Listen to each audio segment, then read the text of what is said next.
Big. Woo!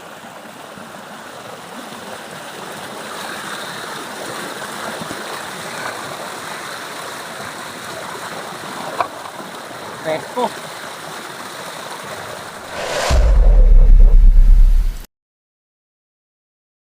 Napiso din ako dyan. So yun, continue naman tayo mga ka-neighbor sa paglalakad. Konting oras na lang, malapit na tayo sa ating baryo o barangay o bahay. Ayan. Yun. Yun, pero di rin sa lugar na ini sa ato. Gandaan mo yung pumunta tayo dyan. Nagati ka mo yan. O, di iton? Ba't doon ka may cake? Kuhan iton, lakatan. Nakakit tayo sa ito. Lakatan. Halo. Makalakit. Nakakit.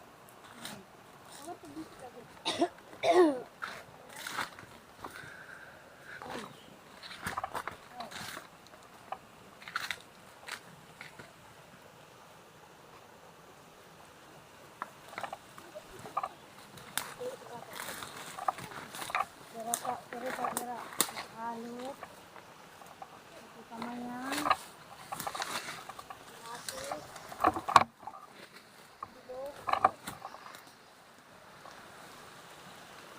Pagod na naman tayong sapa mga ka-neighbor. Wala naman yan ako.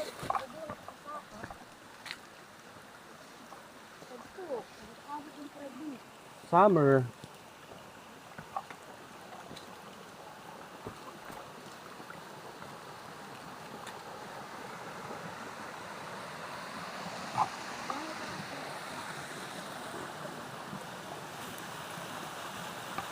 Ayan mga ka-neighbor. Sapa na naman.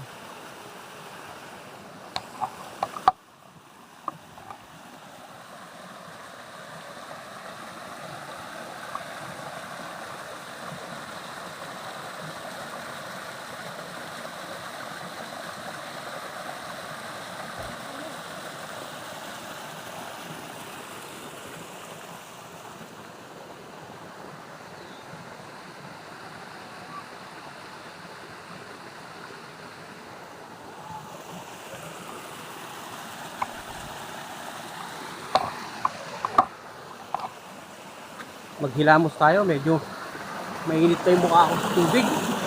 Woo!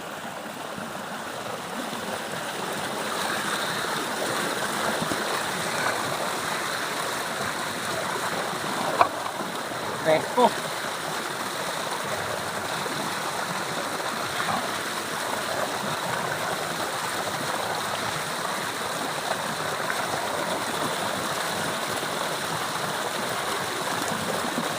Tubig mga ka-neighbor.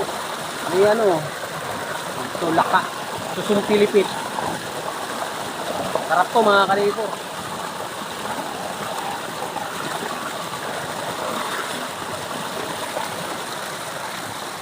Hindi daw ng tubig yun. Paligo oh. Fresh to mga ka-neighbor.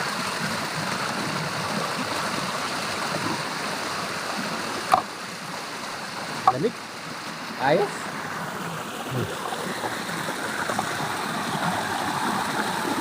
Yung aking anak.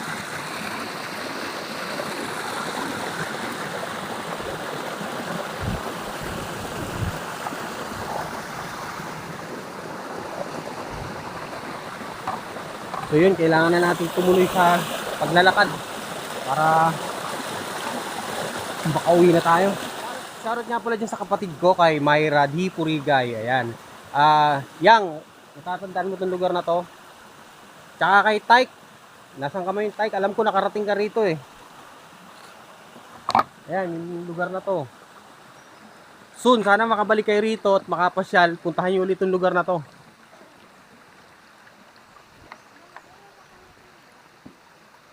So yun nga, pauwi na tayo mga ka-neighbor kasi mainit na. Kasama si Tyke nun, di ba? Tipang? Si Tyke, kaupo didi. Yun, shoutout kay Tyke.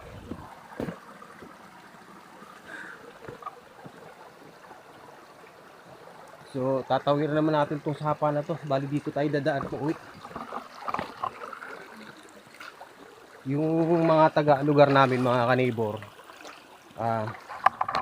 pag summer, dito sila naglalaban ng mga damit nila. Dito sa Suba. Ayan, shoutout sa mga Bisaya.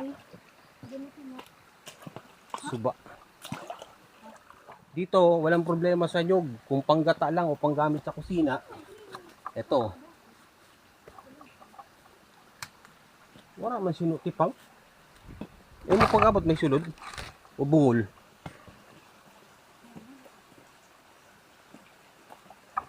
Ayan. Ano?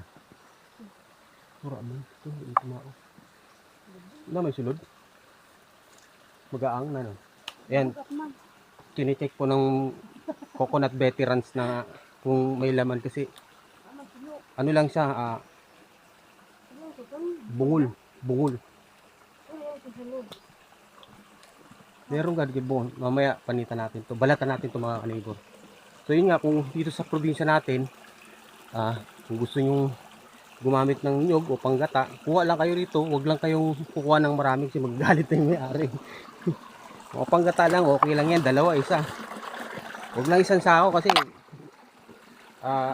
irereklamo ko noon. So babalatan natin mga kanibor. Pangitay nyo. Tuturuan ko kayo paano magbalat ng nyog. So yun nga mga kanibor, babalatan natin itong nyog. Papakita ko sa inyo kung paano na rin magbalat ng nyog. Una, para madali matanggal yung balat, tanggalin nyo muna yung puwet. Kailangan nyo ng itak na. Tanggalin nyo lang yung puwet.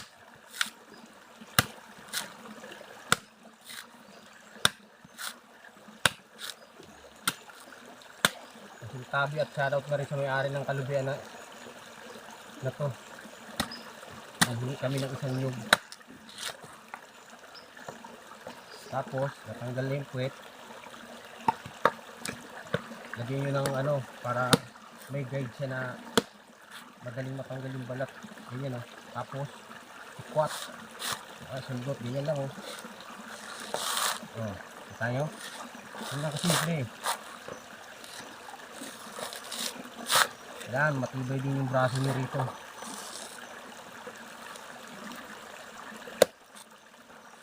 Tapos, ulit. Tapos magtira lang kayo ng isang part para lagyan natin ng hawakan.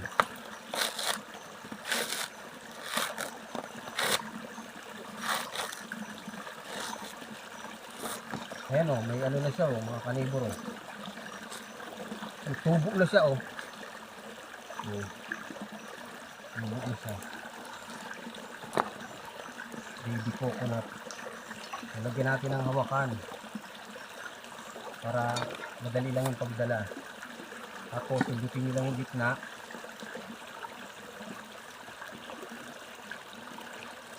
Ayun. Dan, meron na tayong hawakan.